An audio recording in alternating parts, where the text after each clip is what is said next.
Okay, isang magandang araw po muli sa ating lahat. Tayo po ay nagbabalik po sa aking channel, FeelKo, FeelMo. Tayo ngayon po ay nasa part 3 na po ng lesson 3. So, almost patapos na po tayo. Natapos na po natin po yung rule number 1 and 2 patungkol po dun sa mga vertically and horizontally aligned vowels po. So, this time po, itatakal naman po natin po yung mga combined vowels kasama po ng mga consonants. So before po niyan, meron po ulit akong inihanda pong activity. Makikita nyo po yung link dun po sa description box. Pwede nyo po itong i-click at makakapunta po kayo sa Facebook account po ng FeelKo, FeelMo. At pwede nyo pong i-download yung mga activities at makakasabay po kayo sa pagsulat po ng atin pong pinag-aaralan. So punta na po tayo sa atin pong lesson. So for rule number 3 po is yung complex vowels. So for complex vowels po, CV po ang gagamitin po natin para hindi po tayo malilito between C and CV po. Yung C po is yung consonant. So makikita nyo po dito as example po, yung giyok po yung ginamit po natin and then U saka E which is yung we as complex vowel po. So ayan po siya. Pag pinagsama-sama po, binabasa po siya as qui. Ang ibig sabihin po nito ay tenga. Qui or tenga. Okay po? So punta na po tayo po, isa-isahin po natin muli yung consonant kasama po yung mga complex vowels. So dito po is gua, guo, gui, gue, gue, gue. Sabi ko nga po sa inyo, halos pare-pares lang po yung mga yon. Ki, noa, nuo, nui, nue, nue, nue, nui, doa, duo, dui, due, due, due, dui, rua, ruo, rui, rue, rue, rue, ri, moi, mo, mui, mue, mue, mue, mui, bois, bo, bui, bue,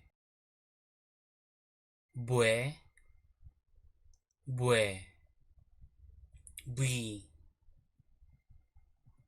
soa, suo, shui, sue, sue, sue, shi, jua, juo, jui, jue, jue, jue, ji. Okay po, yung fake consonant po, babasahin lang po natin sila as vowels. Wa, wo, wi, we, we, ui,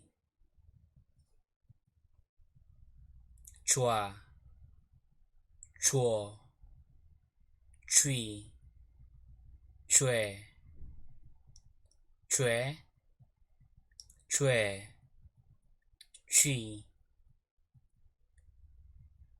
qua, quo, qui, que, que, que, qui, tua, tuo, tui, tue, tue, tue, ti, pwa, po, pui, pue, pue, pue, pui, hua, huo, hui, he, hue, hue, hui. Okay, sa mga complex consonant, kasama po ang complex vowels, kwa, kuo, kui, kwe, kwe, kwe, ki, tua, tuo, tui, tue, tue, tue, tui, pua, puo, pui, pue, pue, pue, pui, swa, suo, shui, sue, sue, sue, sui. And last po, chua, chuo, chui, chue, chue, chue, chi. So, maaari nyo pong balikan po yung atin pong mga napag-aralan po kanina kung paano po sila pinagsasama, isinusulat at ganoon din po kung paano po sila binibigkas. So once again po, wag po tayo masyado pong mag-focus sa pronunciation kasi gagamitin po natin po itong mga syllables na to para pagsama-samahin para makabuo po ng Korean words. So tayo po ipapakita ko po dito yung mga ilan pong halimbawa po ng pinagsamang complex vowels kasama po ang mga consonants. So, yung halimbawa po natin kanina is yung giyok plus wi, gui, ear or tenga. Dito po is yung wi, yung fake consonant po natin plus wi. Ang ibig sabihin po is top or taas, wi. Dito po is we. So, maaaring madalas nyo po itong marinig po sa mga Korean drama. Ang ibig sabihin po nito is why. Pero inuulit ko po, hindi po ito formal. Casual lang po ito kapag mas bata po sa inyo or close nyo po yung kausap po ninyo. Okay? Pag first timer nyo pong makita or mas matanda po sa inyo, hindi nyo po pwedeng sabing we. Lagi po siyang meron po kasunod po para makabuo po ng formal word. Okay po, why ang ibig sabihin nito? And then nwe, which is yung brain or utak. Ito naman po is he. Ang ibig sabihin po is sashimi. Okay, dito po is dwi. Ang ibig sabihin po ay behind or likuran. Ito naman po ay chui. Ang ibig sabihin po ay mouse or daga. And dito po is kwe. Quite or medyo. Medyo lang, parang ganun po. And dito po, gwa, chapter or kabanata. So, ginagamit po siya sa mga libro. Meron pa po itong iba pong meaning pa. Ang ibig sabihin po ng gwa is end. So, ginagamit po siya sa grammar po. I-explain po natin sa mga susunod pong lessons. And dito po is hua or anger, galit. So muli po may inihanda po kong activity po dito. Maaari nyo pong balikan po uli yung mga words na pinag-aralan po natin. Kung paano po sila sinusulat, pinagsasama, ano pong ibig sabihin. So magbibigay po ako ng example. So ang word po natin is stop. So kung naalala nyo po ano po yung Korean word nito, ito po yung pinagsama-samang iyong and then we na complex vowel. So we ang ibig sabihin po.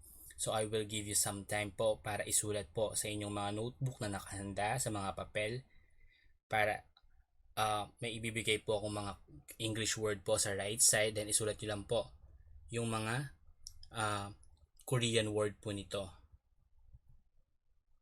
So for number 1, brain or utak.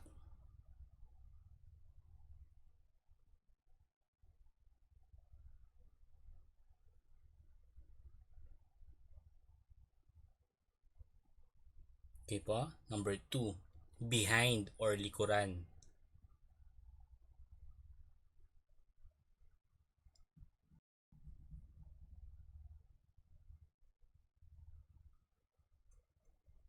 Okay. Number 3, chapter or kabanata.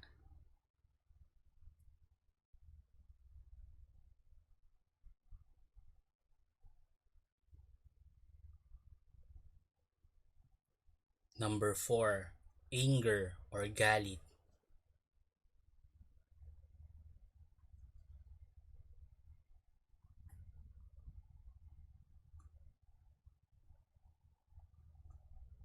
Okay. Number 5, mouse or daga.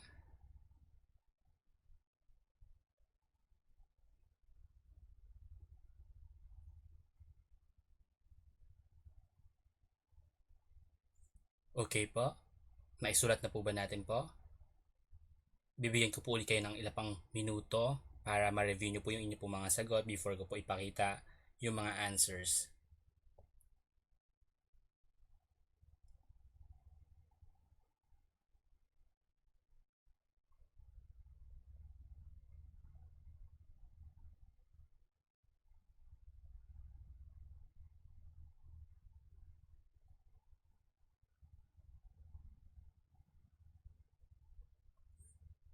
Okay, let's go na po sa mga answer po natin. For our number 1 po, which is yung brain or utak, ang ibig pong sabihin is nue in Korean. Number 2, behind or likuran. Ang Korean word po nito is dui. Okay, for number 3, chapter or kabanata. Ang Korean word po is gwa.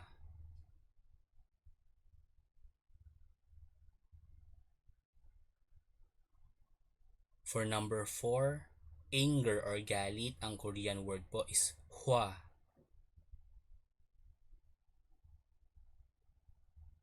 And last, number 5, para sa mouse or daga. Ang Korean word po is chui. So muli po, dito po tayo magtatapos po sa rule number 3 po ng ating pong lesson 3.